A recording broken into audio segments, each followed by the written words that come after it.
चलिए पिछले क्लास में विद्युत स्थैतिक ऊर्जा के बारे में हम लोग पढ़े थे। विद्युत स्थैतिक ऊर्जा, इसमें हमने पढ़ा था कि जो हम लोग वर्णन करते हैं, जो आवेश को अनंत से किसी बिंदु तक लाने में काम करते हैं, वही निकाय का ऊर्जा होता है। लाइट ऑफ कर दो। वही निकाय का क्या होता है? ऊर्जा होता है। और ऊर्जा दो तरह का होता है बालक, एक होता है गतिज ऊर्जा, एक होता है स्थैतिक ऊर्जा। तो आपको बताया गया था गति के कारण गतिज ऊर्जा आता है और स्थिति में परिवर्तन के कारण स्थितिज ऊर्जा।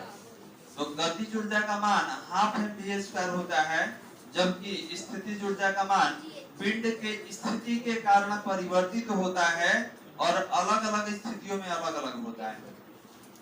चलिए, तो हमने लिखा था कि स्थितिज ऊर्जा और स्थितिज ऊर्जा के लिए हम लोग कैपिटल U का प्रयोग किए थे। तो आज इसका डेरिवेशन करना है और डायग्राम बनाना है। तो पैराग्राफ चेंज करके लिखा जाए, लैंग्वेज बोल दे रहे हैं। जहां तक हुआ था वहां से आगे कंटिन्यू करेंगे। हम लोग विद्युत स्थैतिक ऊर्जा में हैं। हम लोग विद्युत स्थैतिक ऊर्जा के बारे में लिख रहे हैं। थोड़ा सा लैंग्वेज लिखिए, इसके बाद आगे बढ़ें। लिखा जाए, लिखेंगे यदि किसी परीक्षण आवेश को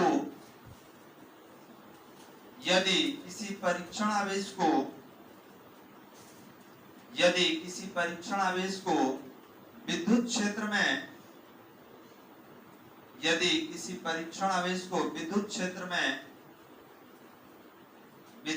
में लाने में किया गया कार्य W हो तो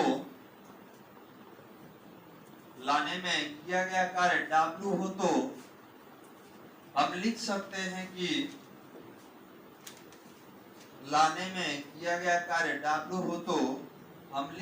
हैं कि अब देखिए, डैश दे दीजिए। ध्यान देंगे बालक, यहाँ पर पहले कोई विद्युतीय क्षेत्र लिया जाए।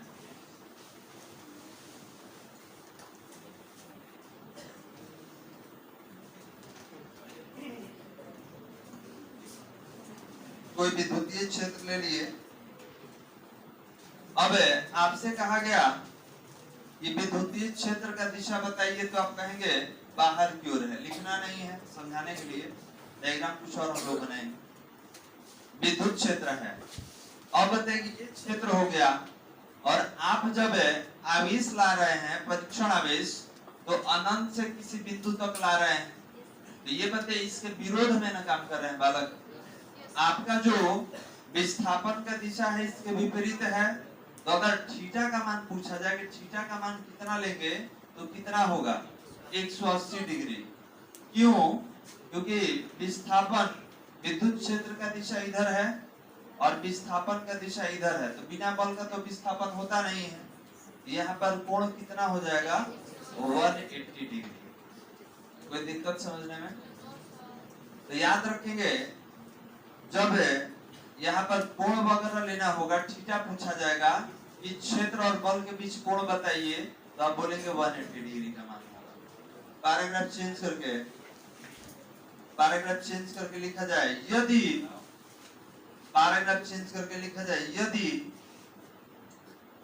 कैपिटल Q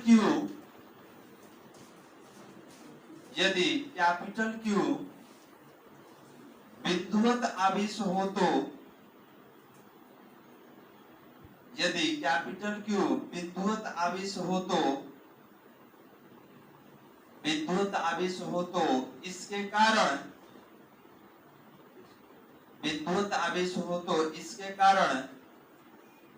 विद्युत स्थैतिक ऊर्जा,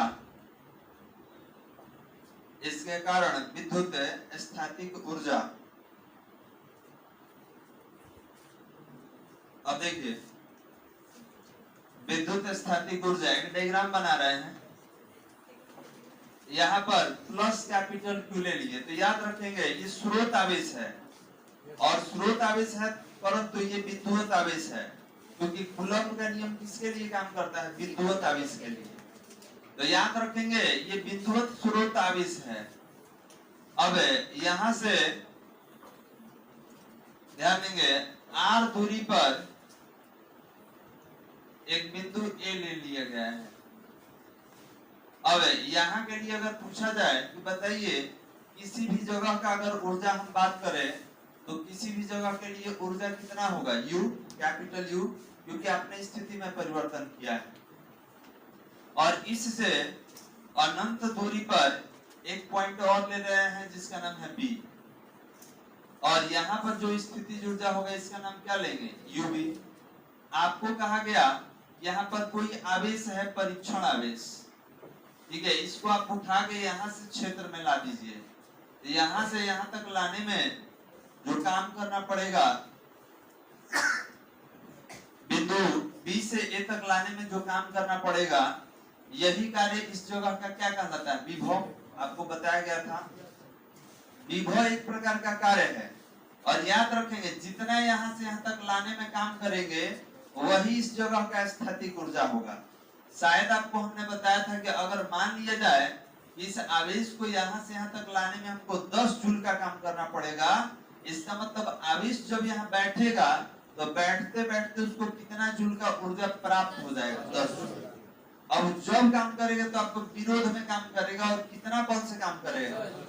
तो याद रखेंगे कि 10 जूल का एनर्जी है, 10 जूल के एनर्जी से वो काम करेगा। तो आपके द्वारा किया गया कार्य उसका क्या बन गया? ऊर्जा बन गया। कौन सा ऊर्जा? स्थैतिक ऊर्जा। ऐसे 11th में भी हम लोग पढ़े थे कि जो हम काम करते हैं निकाय का ऊर्जा हो जाता है। जैसे स्प्रिंग वाला पढ़े थे, क्योंकि कोई स्प्रिंग है, आप 10 न्यूटन का बल लगा के 10 मीटर विस्थापित कर दीजिए तो बल गुने विस्थापन कार्य होता है। तो हम जैसे ही स्प्रिंग को खींचे और बाहर वाला बल हटाएं, तुरंत क्या हुआ? सिकुड़ गया। तो उसके पास इतना एनर्जी कहां से आ गया कि वो सिकुड़ जाए? तो जो हम खींचने में काम किए हैं वही उसका क्या बन गया था? ऊर्जा बन गया था। उसी तरीके से किसी आवेश को यहाँ से यहाँ तक लाने में जो काम करना पड़ेगा वही इसका ऊर्जा हो जाएगा। कौन सा ऊर्जा? विद्युत स्थैतिक ऊर्जा। क्लियर है वाला? तो इस डायग्राम को थोड़ा सा बनाना होगा आपको, उसके बाद लिखेंगे इसके बारे में। डायग्राम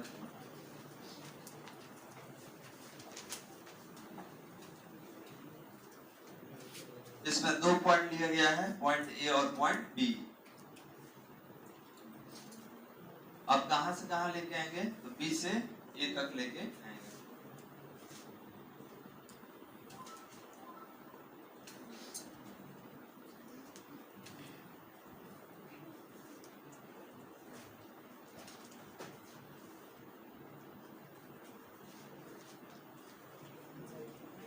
हो गया बालक?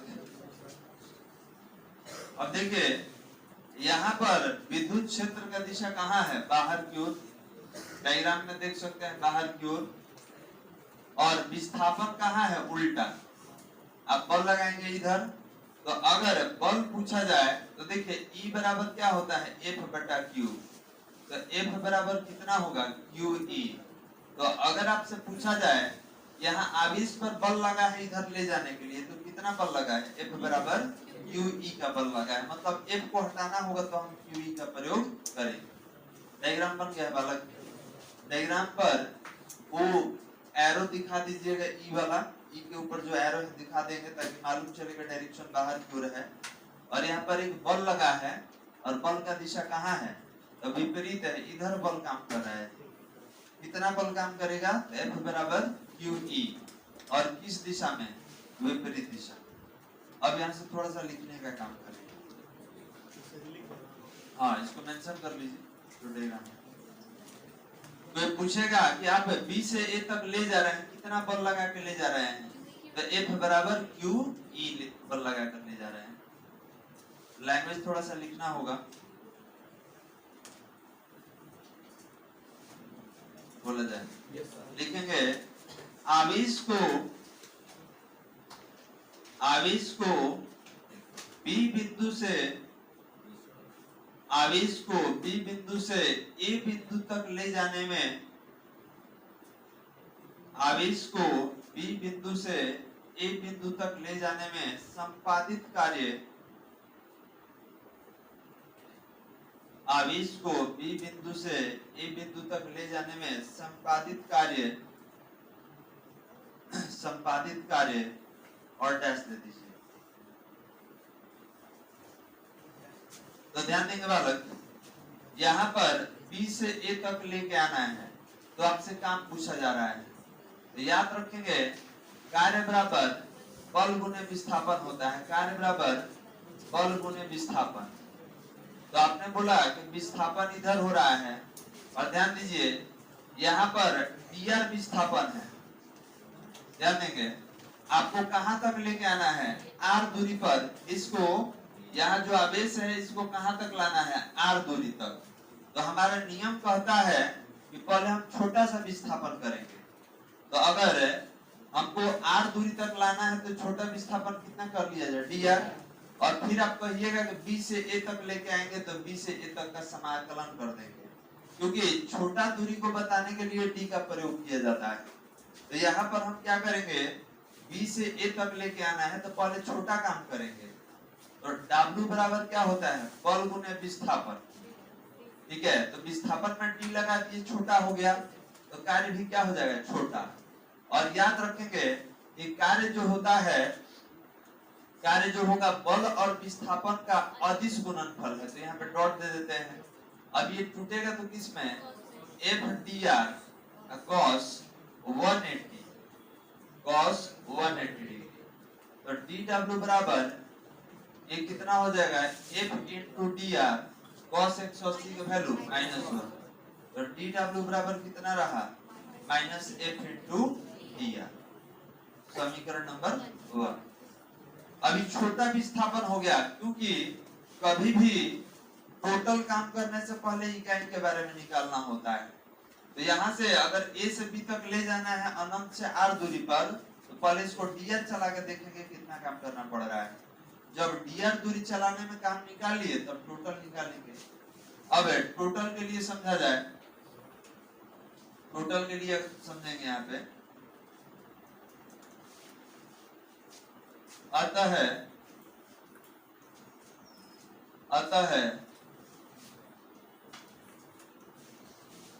संपूर्ण विस्थापन के लिए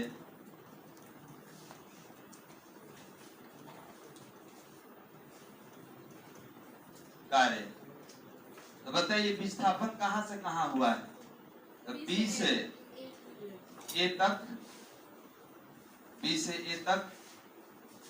तो यहाँ पर लिखेंगे कि डब्ल्यू, डी डब्ल्यू था ना, डी डब्ल्यू समाकलन और minus F into D are, कहां से कहां तक, बी से ए तक। ये डी डब्ल्यू का डब्ल्यू हो गया समाकलन, और यहाँ पर एफ को तोड़ दीजिए, क्यू ई था, Q E into D are, कहां से कहां तक, बी से ए तक। तो याद रखेंगे W बराबर ये कितना आ गया, माइनस बाहर कर दीजिए। ठीक है, ये हो गया आपका Q E into D R, B से ए तक। और याद रखेंगे हमारे द्वारा किया गया कार्य ही ऊर्जा होता है। पहले यहाँ तक लिखकर एक और समीकरण बनाएंगे और इसको ऊर्जा में चेंज करेंगे। यहाँ से लिखिए दोबारा,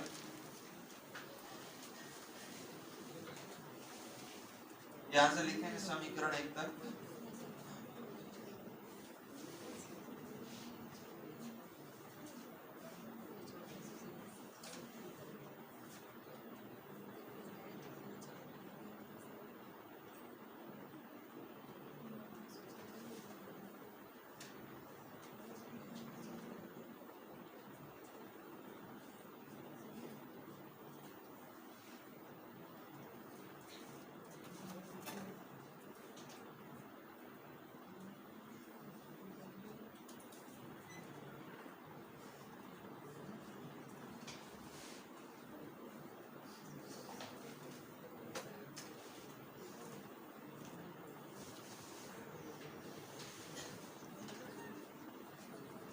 हो गया।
हो गया बालक?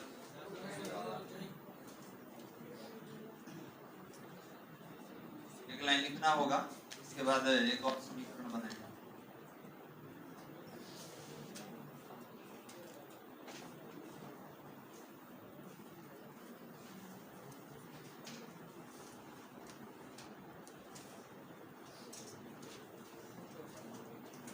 तो याद रखेंगे कि हमारे द्वारा किया गया कार्य ही निकाय का क्या होता है? विद्युत स्टैटिक ऊर्जा होता है। लिखेंगे इसके नीचे समीकरण 2 के नीचे लिखा जाए। समीकरण 2 के नीचे लिखेंगे निकाय पर संपादित कार्य ही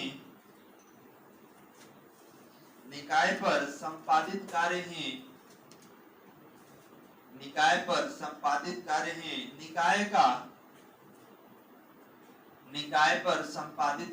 निकाय का विद्युत स्थैतिक ऊर्जा होता है। निकाय पर संपादित कार्य ही निकाय का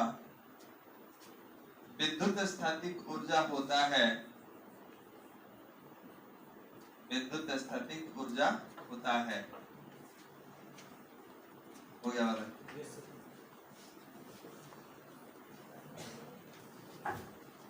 और ये लिख लीजिए समीकरण 3 वाला।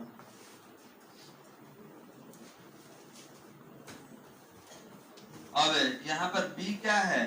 तो निम्न सीमा। A क्या है? उच्च सीमा। निम्न सीमा मतलब जहां से आप लेके चल रहे हैं और जहां तक जाना है वो उच्च सीमा होगा, उसको कैपिटल A से हमने लिखा है इसको।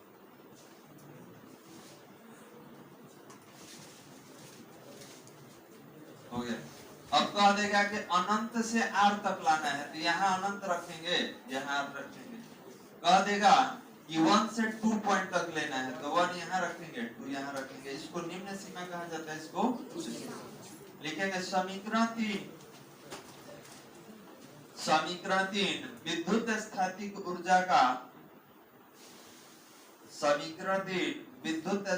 ऊर्जा का आवश्यक व्यंजक है। समीकरण 3 विद्युत स्थैतिक ऊर्जा का आवश्यक व्यंजक है। विद्युत स्थैतिक ऊर्जा का आवश्यक व्यंजक है। हो गया बालक? विद्युत स्थैतिक ऊर्जा का आवश्यक व्यंजक। अब आगे हमको पढ़ना होगा विभवांतर के बारे में। विभव आपको बताया जा चुका है, तो हेडिंग देंगे विभवांतर।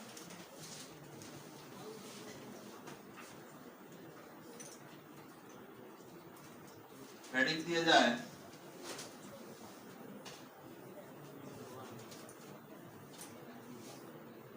विभवांतर। इसको कहा जाता है पोटेंशियल डिफरेंस।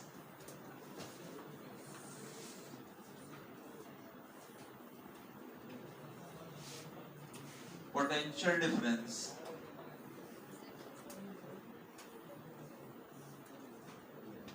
इसको शॉर्ट में पीटी लिखेंगे हम लोग, पोटेंशियल डिफरेंस। अब देखिए इसके नाम से ही परिभाषा लिखा जा सकता है। अगर इसको समझिएगा बेहतर तरीके से, तो विभवांतर मतलब विभव का अंतर। ठीक है, विभवांतर का मतलब होता है विभव का अंतर। तो विभव किसी स्थान विशेष का होता है, बता चुके हैं कि किसी जगह का विभव होता है। और ये स्थान कहाँ होना चाहिए? विद्युत क्षेत्र में होना चाहिए, क्षेत्र के बाहर नहीं। तो थोड़ा सा लैंग्वेज लिखा जाए यहाँ पे। हेडिंग हो गया हम लोग का। लिखेंगे किसी विद्युत क्षेत्र में स्थित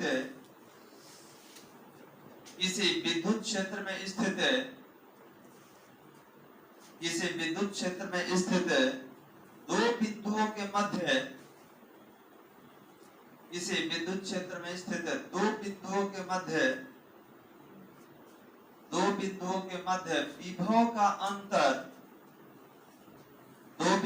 मध्य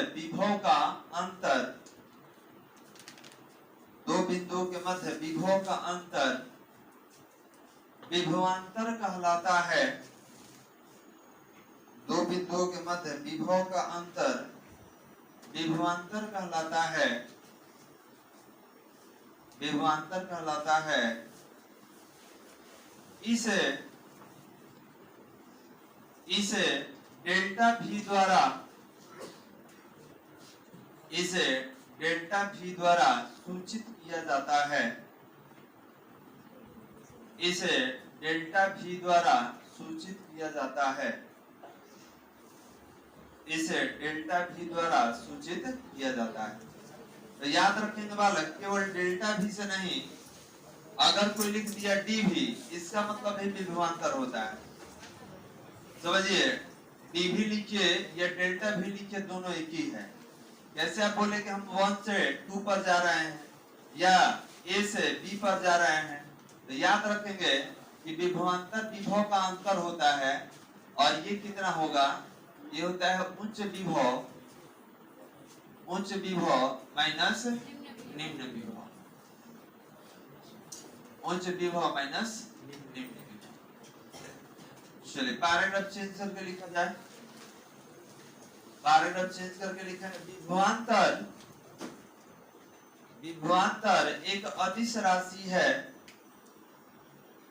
विभवांतर एक अदिश राशि है।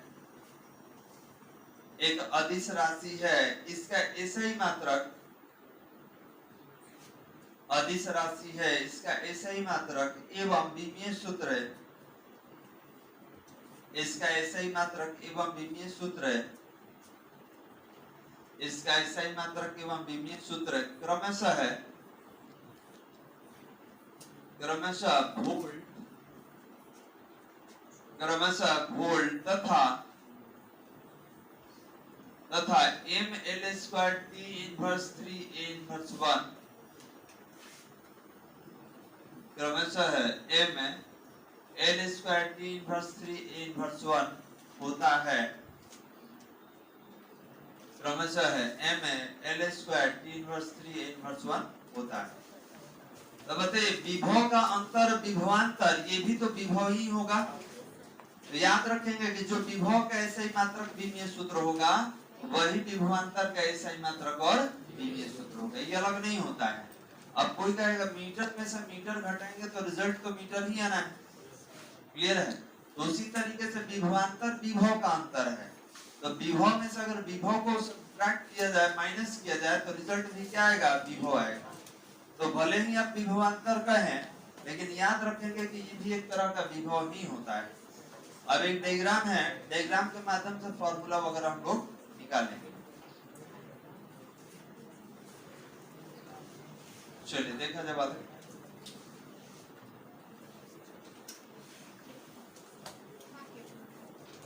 ध्यान देंगे, कोई एक समान विद्युतीय क्षेत्र E ले लिए। अब इसमें बात निकाले, इसमें कोई दो बिंदु कंसीडर किया जाए। एक यहाँ पे ले लेते हैं और एक यहाँ पर। ये बिंदु A है, ये बिंदु B। अब यहाँ पे पीछे थोड़ा शांत हो जाइए, बात शोरगुल नहीं।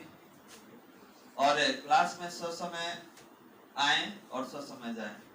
बाहर सब खड़ा रहता है विद्यार्थी, ठीक है, शोरगुल करता है। अब क्लास में आ जाइए और जो पीछे वाला पढ़ाई हो चुका है उसको थोड़ा सा रिवाइज कर दीजिए, ठीक है? क्योंकि आप देख रहे हैं कि पीछे वाला पढ़ाई आगे आ रहा है। अब बताइए, यहाँ का अगर विभव बताना हो तो कैसे लिखेंगे? ये यहाँ का विभव कैसे लिखा जाएगा? और किसी आवेश को यहाँ से यहाँ तक ले जाना है। याद रखेंगे, आवेश को आप A से B ले जा रहे हैं, मतलब ये निम्न विभव है, ये उच्च विभव। डायग्राम बना लीजिए।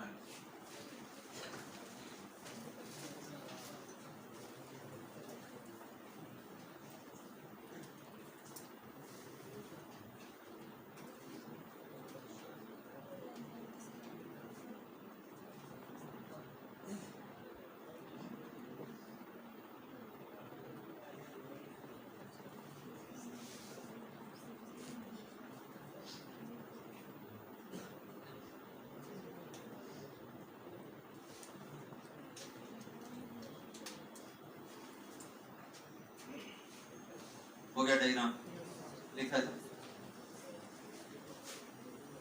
लिखेंगे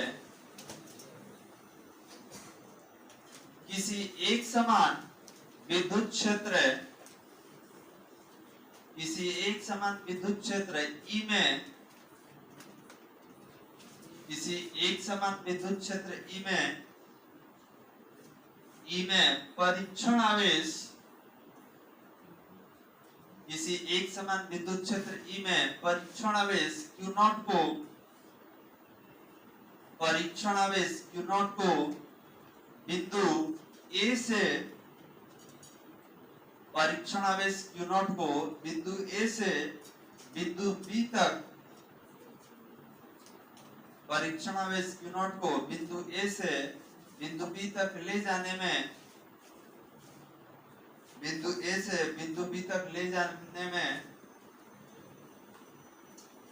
में किया गया कार्य निम्न होता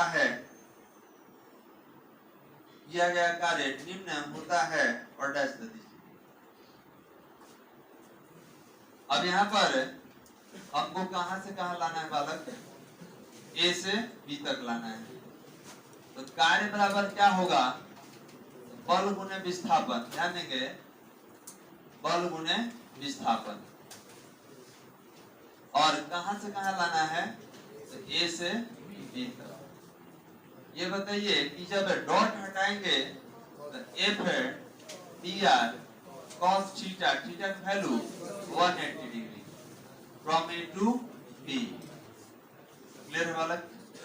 अब W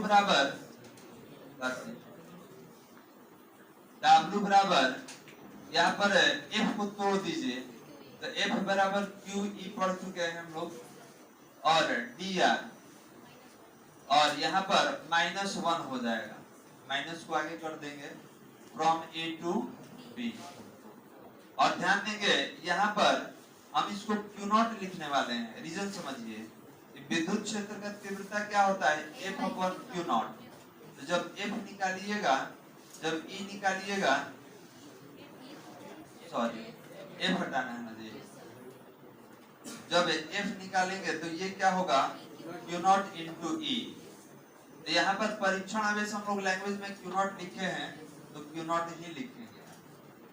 अभी हटा दे, इसको एक्सप्लेन करने की जरूरत नहीं है क्योंकि आप जानते हैं कि F बराबर QE होता है। अब यहाँ पर W माइनस को बाहर कर दीजिए और ये हो जाएगा Q0 into E into dr। कहां से कहां तक बालक? From A to B। हो गया।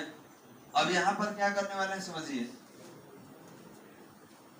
यहाँ पर W और Q0 को नीचे लेके आ गए और यहाँ पर माइनस बाहर है। देखिए इधर ये Q0 क्या W के फॉर्म में, तो क्या बच जाएगा? -E into dr।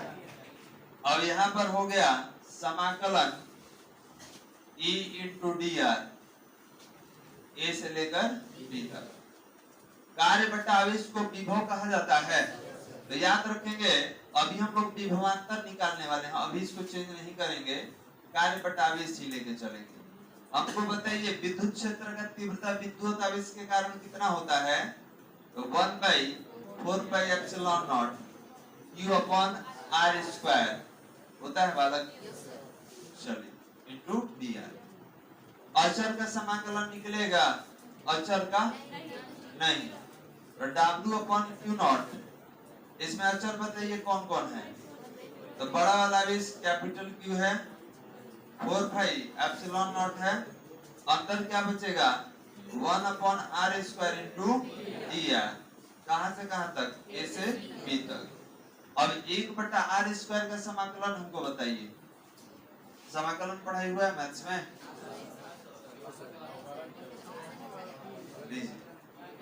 कहानी खत्म। बिना समाकलन का पहुंच कैसे?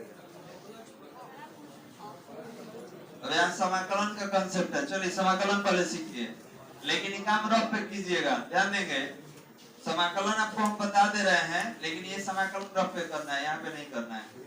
क्योंकि यहाँ तक पहुंचने का मतलब क्या, पहले से समाकलन अवकलन जानते हैं, क्योंकि बिना जाने हुए यहाँ पहुंच ही नहीं सकते हैं। तो देखिए समाकलन का, समाकलन समझिए, एक फॉर्मूला होता है x to the power n into dx, और इसका सूत्र होता है x के power n plus 1 upon n plus 1। ये आपका समाकलन में सूत्र मिलेगा पढ़ने के लिए।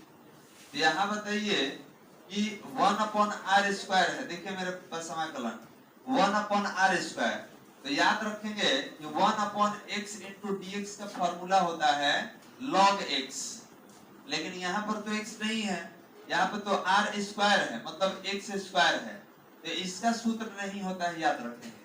अगर ये 1/r रहता है इंटू dr, तब तो एक लाइन में लिख देते log r, लेकिन ये तो ऑलरेडी स्क्वायर है, तो स्क्वायर का सूत्र नहीं होता है। तो नहीं होता है तो इसका तरीका क्या है, तो तरीका सीखिए, मेथड क्या है। तो मेथड ये है, इस 1 अपॉन आर स्क्वायर हमको दिख रहा था, 1 upon R square into D R, तो ये बताइए कि इसको नीचे से ऊपर ले जाके इनवर्स में बना सकते हैं इंटू डी आर। अब देखिए तो x के पावर n वाले पे सेट हो गया, n कितना है आपका -2, x के पावर n इंटू dx, तो यहाँ r के पावर -2 इंटू dr है, तो बताइए यहाँ n का वैल्यू कितना है -2, तो नियम कहता है कि x, तो यहाँ तो x तो नहीं है, मेरे पास r है, तो r हो गया n प्लस 1, तो -2 प्लस 1, और नीचे भी n प्लस 1, तो -2 प्लस 1। अब बताइए -2 में से एक सब्ट्रैक्ट करेंगे तो -1 और नीचे भी -1, माइनस को लाइए ऊपर और ये इनवर्स को लाइए ऊपर से नीचे, तो कितना हुआ -1 अपॉन r। अब जानते हैं कि ऊपर से अगर कोई चीज नीचे आता है तो प्लस में, यहाँ इसका एक्सपोनेंट कितना है, पावर 1 है बात, तो ये ऊपर से नीचे आया है इसलिए प्लस हो गया, और ये माइनस जो नीचे है इसको कहाँ रख दिए, ऊपर रख दिए। तो बताइए समाकलन कितना आ गया, 1 upon R square into D R, इसका समाकलन कितना आ गया -1 अपॉन आर। अब देखिए समाकलन अगर आप नहीं पढ़े हैं तो याद रखिएगा, अभी बार बार 3-4 बार यूज करेंगे हम फिलहाल यही, तो आपको याद रख लेना होगा कि इसका समाकलन होता है -1 अपॉन आर। कोई दिक्कत बालक, अब नहीं पढ़े तो याद कर लीजिए, जब पढ़ाई होगा तो समझ में आ जाएगा। तो यहाँ पर हम इसका समाकलन कितना यूज करें, तो आप बोलेंगे W अपॉन Q नॉट, और ये कितना -Q 4πε0, और इसका समाकलन -1 अपॉन R, कहां से कहां तक, तो A से B तक। याद कर लेना होगा, अभी बहुत बार यूज करेंगे समाकलन, याद रखिएगा। जो नहीं जानते होंगे रफ पे उसको आप लिख सकते हैं। अभी माइनस माइनस कितना हो जाएगा, माइनस माइनस प्लस, ये हो जाएगा Q 4πε0 और 1 अपॉन r, कहां से कहां तक, A से B तक। अब नियम कहता है कि जो r है, r दूरी है, तो आप एक बार b लीजिए एक बार a लीजिए, तो नियम कहता है कि एक बार अपर लिमिट एक बार लोअर लिमिट।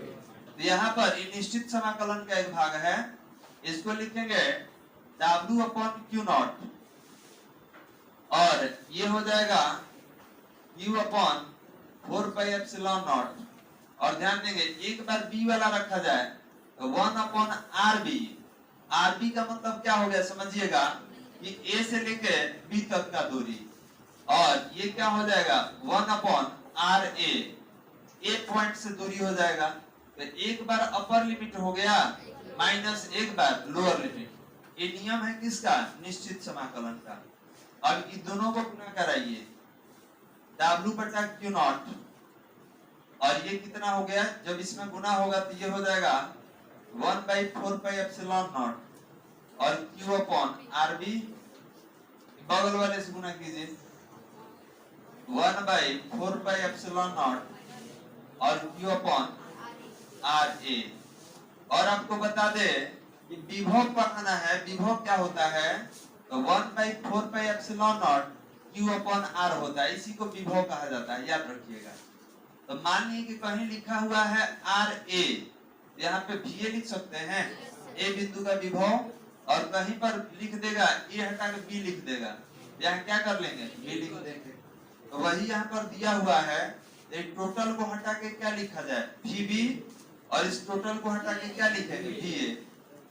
हो गया W बटा क्यू विभव, और ये कितना हो जाएगा, ये हो जाएगा VB, ये हो जाएगा VA।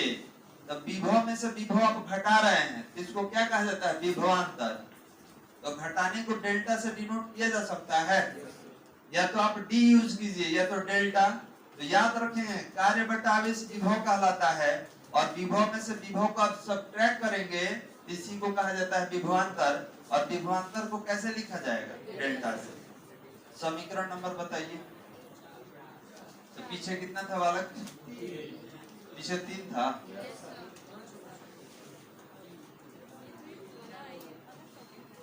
कहाँ 3 है जी, इसमें कहाँ समीकरण मिल रहा है, पिछला वाला भी जोड़ दिया क्या इसमें। चलिए समझिए, बात नहीं। तो डेल्टा V इक्वल टू कितना मिला, VB माइनस VA। इसका अर्थ समझिए, इसका मतलब समझिए कि आप यहां से B तक लेके जा रहे हैं, इसका मतलब ये निम्न विभव है, और जहां लेके जा रहे हैं वो क्या है, उच्च विभव। तो याद रखेंगे ज्यादा में से कम को घटाना है। अगर कोई लिख दिया कि हम 1 से 2 के पास जा रहे हैं, तो याद रखेंगे इसका जो विभवांतर लेंगे ये हो जाएगा V2 माइनस V1, क्योंकि आप निम्न विभव से कहां जा रहे हैं, उच्च विभव। क्लियर है बालक। तो अब विभव में से विभव को घटाइएगा, रिजल्ट क्या होगा, विभव ही होगा। और इसको डिनोट कैसे करेंगे, तो डेल्टा से। कहां से लिखना था बालक, यही से ना।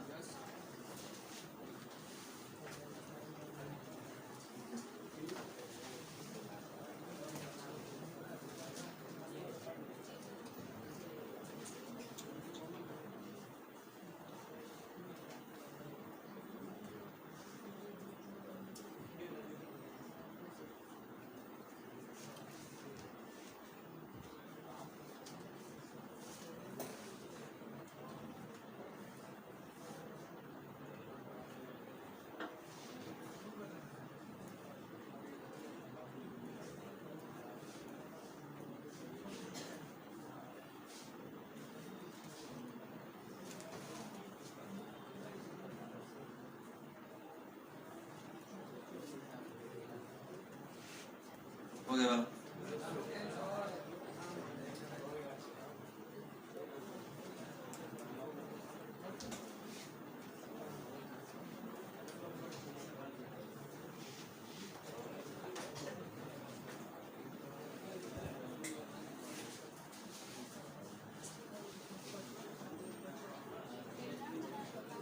डायग्राम तो पहले ही हो चुका है, 4 बार का डायग्राम बनाया।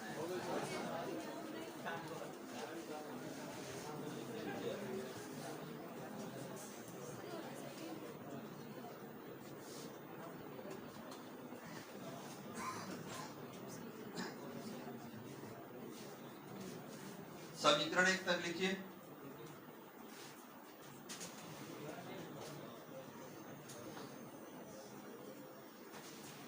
याद रखेंगे विभवांतर जो होगा विभव का अंतर होगा, और जो विभव के लिए सही मात्रक बीजीय सूत्र प्रयोग करेंगे वही विभवांतर के लिए।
चलिए हो गया बालक।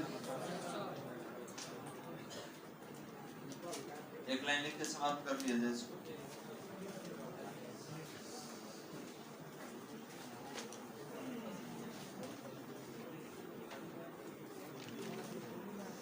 बोला जाए। लिखेंगे समीकरण एक की सहायता से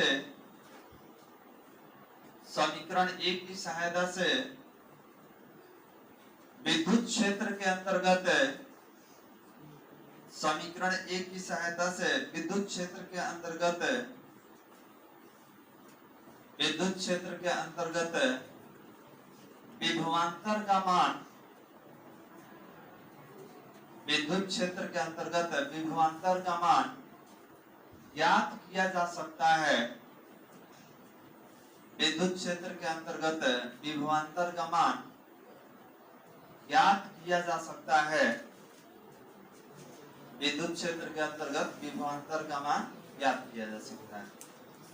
बाकी अगले क्लास में